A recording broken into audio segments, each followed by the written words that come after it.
నమస్తే, this is Shaurya. Welcome to red TV truth talk. ఈ రోజు మనతో పాటు మోటివేషనల్ స్పీకర్ దుర్గా ప్రసాద్ గారు ఉన్నారు. వారితో మాట్లాడేద్దాం. నమస్తే సార్. నమస్కారం శౌర్య గారు. సార్, చాలా గ్యాప్ వచ్చింది ఈ మధ్యన, మనకి అసలు ఫుల్ బిజీతో ఉన్నాము.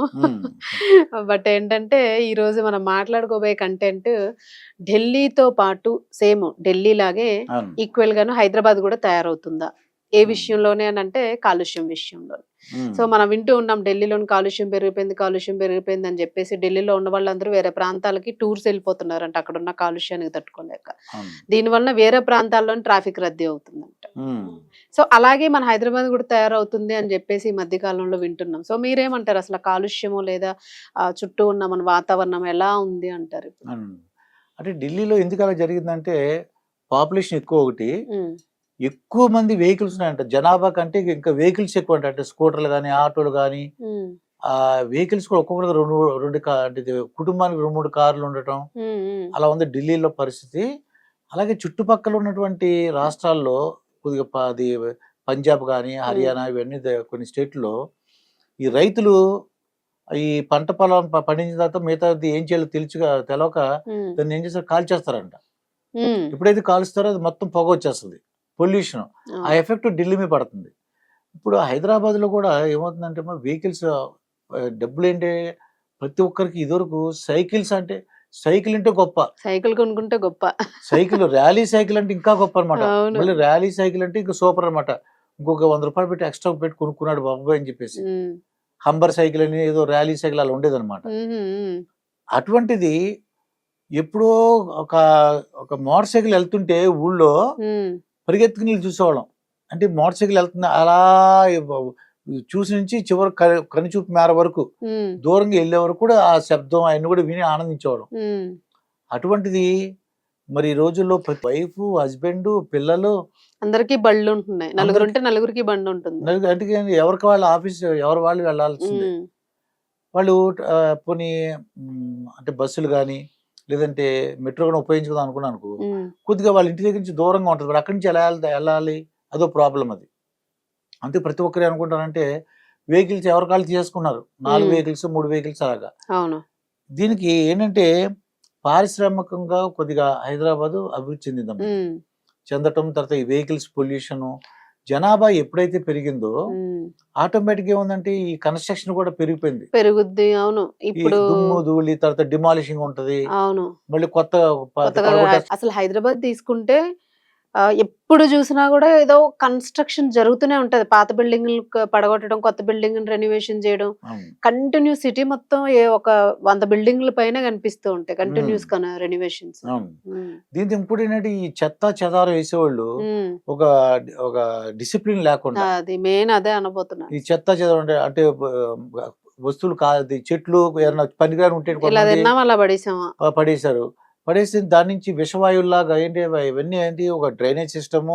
ఆ డ్రైనేజ్ ఏంటంటే ఆ డ్రైనేజ్ లో అదేంటి మనం వాడిన వాటర్ వెళ్ళాలి, అది వెళ్లకుండా ఏం చేస్తున్నారు, ఏదో డ్రైన్ ఏదో పడేస్తుంటారు. పడేస్తున్నా వాటర్ స్టాగ్నెంట్ అయిపోతుంది.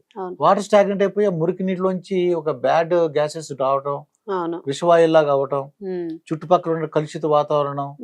తర్వాత కొన్ని ప్రదేశాలు చూస్తుంటే అక్కడ టాయిలెట్స్ ఉండవు.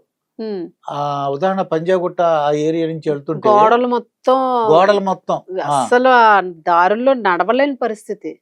మీరు కూడా చూసారన్నమాట. ఎందుకు వెళ్తా ఉంటాం కదా, బండి మీద వెళ్ళి పొరపాటున ఏ ఫోన్ వచ్చిందనో అర్జెంట్ అని ఏదైనా పక్క గోడ దగ్గర ఆగామంటే అసలు తట్టుకోలేని స్మెల్. ఒక కిలోమీటర్ల మేర గోడ అంతా అట్లానే ఉంటది. అంటే మినిమం కామన్ సెన్స్ కదా సార్. ఇప్పుడు అదే టాయిలెట్ లేడీస్ పోయారు. నేనేమంటా అంటే లేడీస్ బాడీ సిస్టమ్ ఎవరికైనా ఒకలాగా ఉంటది, అలాగా కంపేర్ చేసుకుంటే జెంట్స్ కన్నా లేడీస్ కి ఇష్యూ ఎక్కువ ఉంటది, అంతే కదా. మరి లేడీస్ కి లేని వెసులుబాటు జెంట్స్ కు ఉందని విచ్చలవిడిగా పోసేస్తూ ఉంటాయి. మరి లేడీస్ కూడా కంట్రోల్ చేసుకుంటూ ఉంటారు కదా, వాళ్ళు ఒక క్లోజ్డ్ దాని దగ్గరే వెళ్తూ ఉంటారు. మరి అదే జెంట్స్ కూడా ఫాలో అయ్యారు అనుకోండి, బయట యూరినరీ ఇది ఉండదు కదా, స్మెల్ ఉండదు. అసలు అది చాలా డర్టీ పొల్యూషన్ సార్. అసలు కంప్లీట్ యూరిన్ స్మెల్స్ ఆగలేము అసలు. మీరు అన్నట్టు విషవాయువులు. ఆ వెహికల్స్ వాళ్ళు ఏంటంటే యాక్చువల్ గా నెంబర్ ప్లేట్ లేకుండా కొన్ని 10 years, కొన్ని 12 years, 15 years దాటిన వెహికల్స్ కూడా ఉంటాయి. 15 years దాటితే ఆ వెహికల్స్ వాడకూడదు. పోలీసులు పట్టుకొని ప్లేస్లోంచి వాడుతుంటారు అలాగా. ఆ వీధి చివరిలోనూ ఆ చివరిలోనూ డర్రమని సౌండ్స్, విపరీతమైన పొగ, దాంతో ఏమవుతుందండి ఆ యొక్క ఆ వెహికల్స్ ఉంటాయి, శబ్ద కాలుష్యం, వాయు కాలుష్యం, దాని నుంచి అంటే పాయిజనస్ గ్యాస్ రావడం, కార్బన్ మోనాక్సైడ్ రావడం, తర్వాత కొత్త కొత్త బిల్డింగ్లు కడుతున్నారు కదా, ఎక్కువ ఏసీ వినియోగం కూడా రీజన్ అమ్మా. ఏసీలు ఎక్కువ ఏంటంటే ఈ రోజుల్లో ఏసీ ప్రతి ఒక్కళ్ళు కూడా ఉండి డే టైం కూడా చల్లగా ఉన్నా సరే ఏసీలో ఉండటం అలవాటు అయిపోయింది. అదో స్టైల్ అయిపోయింది. అంటే అందరినీ కాదు, తప్పుగా తీసుకోవద్దు.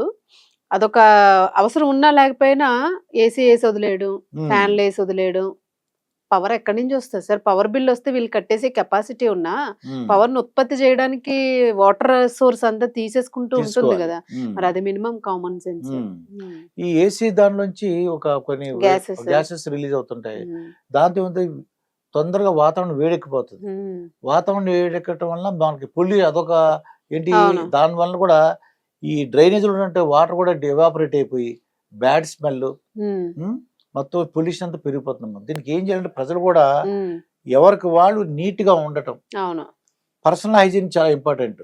నేను నిన్న జయప్రకాష్ నారాయణ గారితో ఇంటర్వ్యూ చేసినప్పుడు ఆయన చెప్పారు మాట, ఇది ఆరోగ్యశ్రీ కార్డులు ఇవ్వచ్చు కదా అని అడిగాను. ప్రతి ఒక్కరు కూడా ఇచ్చేది, గొప్ప భేదాలు లేకుండా ప్రతి ఇండియన్ ఉన్న భారతదేశంలో ఉన్న ప్రతి ఒక్కరు ఇచ్చేచ్చు కదంటే, అసలు అదంతా ఎందుకు బాబు, వాళ్ళ ఆరోగ్య పరిస్థితి ఎవరికి వాడు అసలు ఆరోగ్యంగా ఉండేలాగా చూసుకుంటే అసలు ఈ ఆరోగ్యశ్రీ కార్డుతో సంబంధమే లేదు. అసలు గవర్నమెంట్ కి ఆరోగ్యశ్రీ ఉందిలే, నాకు ఆరోగ్యశ్రీ కార్డు ఉంది, నేను తినేస్తాను తాగేస్తాను అంటే నేను ఒక నా ఆరోగ్యాన్ని పట్టించుకోను, ఎందుకంటే గవర్నమెంట్ డబ్బులు ఖర్చు పెడుతుంది కదా, అలా అనుకుంటే ఏమవుతుంది అంటే వాళ్ళు ఇష్టమైనట్టుగా ఉంటారు, వాళ్ళు ప్రవర్తిస్తారండి.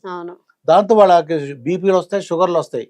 వాళ్ళు సరైన ఆహారపు నియమాలు పాటిస్తూ ఎక్సర్సైజ్ చేస్తే అసలు వాళ్ళకి ఎటువంటి ఆరోగ్య సమస్యలు రావు. ముందు ఆ అవగాహన కల్పిద్దామండి.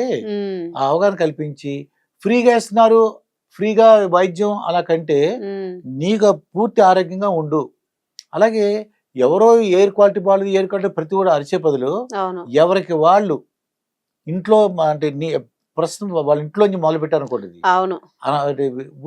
అంటే ఉత్తినే వేడి చేసేయడం వస్తువుల్ని, అంటే భోగిమంటలు అని చెప్పేసి, భోగిమంటలు ఏంటంటే చలికాలం అని చెప్పేసి బయట ఏదో దొరికిన కాగితాలు, టైర్స్ చాలా డేంజర్. అదైతే వాళ్ళు తెలుసు పాపం, వాళ్ళకి తెలియదు. నేను అనుకున్నాను వాళ్ళు తెలియదు అనుకున్నాను. ఎందుకు తెలియదు? అంత పొగ పైకి వెళ్తుంటే పొల్యూట్ అవుతుందని ఎవరికి తెలియదు? ఆ టైర్లు తెలుసు సార్, ప్రపంచం ఏమైపోతే నాకెందుకు కానీ, బట్ అదే ప్రపంచంలో నువ్వు ఉన్నావు అన్న విషయం మర్చిపోతున్నావు, అది మెయిన్ ప్రాబ్లం వస్తుంది. ఆ టైర్ అంత రకమైన వాళ్ళ చుట్టుపక్కల ఉన్న ఇల్లు వాళ్ళందరూ కూడా ఎక్కడో రబ్బర్ కాలుతుందని తెలుస్తుంది, ఏమి చేయలేని వస్తుంది. అంటే మనం గాలి తీసుకోవడానికి కూడా చాలా ఇబ్బంది వచ్చేస్తుంటది. ఇటువంటివి ఏంటంటే మన హైదరాబాద్ లో ఢిల్లీ పరిస్థితి రాకుండా, అంటే చూడు ఈ ఆడ్ నెంబర్లని, ఈవెన్ నెంబర్లని, స్కూల్ హాలిడేస్ ఇచ్చేయడం, వర్క్ ఫ్రమ్ హోమ్. ఢిల్లీలో ఏం తీసుకున్నారు అప్పుడు కూడా వర్క్ ఫ్రమ్ హోమ్ అంటున్నారు. ఈవెన్ నెంబర్ ఒక రోజు, ఆడ్ నెంబర్ ఒక రోజు అంటున్నారు. ఇది కార్ నెంబర్. ఇలాగా వాళ్ళు పాపం స్కూల్స్ సెలవు ఇచ్చేస్తున్నారు. స్కూల్స్ లేకపోతే బస్సులో ఇవన్నీ కూడా రావద్దు, మీరు ఎవరి కాళ్ళు వెహికల్స్ లో పెట్టుకుని కాకుండా గవర్నమెంట్ ట్రాన్స్పోర్ట్ ఉపయోగించమని అంటున్నారు. ఎక్కువ ప్రజలు కూడా గవర్నమెంట్ ట్రాన్స్పోర్ట్, ముఖ్యంగా మన హైదరాబాద్ లో మెట్రో ఉంది, తర్వాత బస్సులు ఉన్నాయి.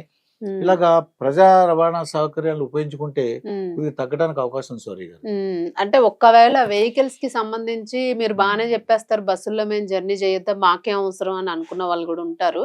అంటే కొంతమందికి ఫెసిబిలిటీ లేకపోవచ్చు. అఫ్ కోర్స్ అది పక్కన పెట్టేస్తే ముఖ్యంగాను పొల్యూట్ అవుతున్నది మాత్రము సార్ చెప్పినట్టుగా, ఇప్పుడు మనం ఏసీ కానీ, ఎలక్ట్రిక్ బిల్స్, ఎలక్ట్రిక్ వస్తువులు వాడకం కానీ, వాటర్ ట్యాప్స్ ఇప్పేసి హ్యూజ్గా వాటర్ యూజ్ చేస్తూ ఉంటారు, అదొకటి. తర్వాత చెత్తని కూడా, అసలు చెత్త పొట్టు కూడా పెట్టుకోరు చాలా మంది. చెత్తని ఒక చిన్న కవర్లో కట్టేసి గుమ్మం పెట్టేస్తారు. 2 రోజులు చెత్తోడు పట్టుకెళ్ళలేదనంటే అది మొత్తం పిల్లిలో ఏవో మొత్తం తీసి నాశనం చేస్తాయి. సో ఇట్లాంటివన్నీను, ఆ ప్లాస్టిక్ వాడకం ఎక్కువగా వాడుతూ ఉండడం, ఇలాంటివి కొన్ని వ్యర్థాలకు సంబంధించి పొల్యూషన్ క్రియేట్ చేస్తూ ఉన్నాయి. సో దీని నుంచి మనం కొంచెం మనమే అవేర్నెస్ తెచ్చుకొని కొంచెం దాన్ని కంట్రోల్ చేసుకోకపోతే ఖచ్చితంగా హైదరాబాద్ కూడా మరొక ఢిల్లీ లాగా మారిపోయే అవకాశం ఉంది అని చెప్పేసి అయితే నిపుణులు హెచ్చరిస్తూ ఉన్నారు. అండ్ మోర్ ఓవర్ మేము డిస్కస్ చేసుకున్న దానిలోని చాలా మంది తప్పుగా అనుకోవచ్చు. బట్ తప్పుగా అనుకోవడానికి ఏం లేదు. ఇది ఓపెన్ సీక్రెట్. ఎక్కడైతే యూరినల్స్ చేస్తూ ఉన్నారో ముఖ్యంగా జెంట్స్ అదే ప్లేస్‌లో ఉన్న లేడీస్ ఎప్పుడు బయట ఔట్‌డోర్ యూరినల్స్ చేయడానికి అవకాశం ఉండదు. సేమ్ మీరు కూడా అట్లాగే అనుకోని యూరినల్స్ చేయడం, పాస్ చేయడం అనేది ఔట్‌డోర్ తగ్గించేసుకుంటే కూడా కొంత ఆ పొల్యూషన్, ఆ స్మెల్స్, అదే అగ్లీగా అనిపిస్తది. సో, దాన్ని కూడా కంట్రోల్ చేయొచ్చు. సో, ఇలా కొన్ని ప్రికాషన్స్ తీసుకుంటే మన వెదర్‌ని మనం కాపాడుకోవచ్చు.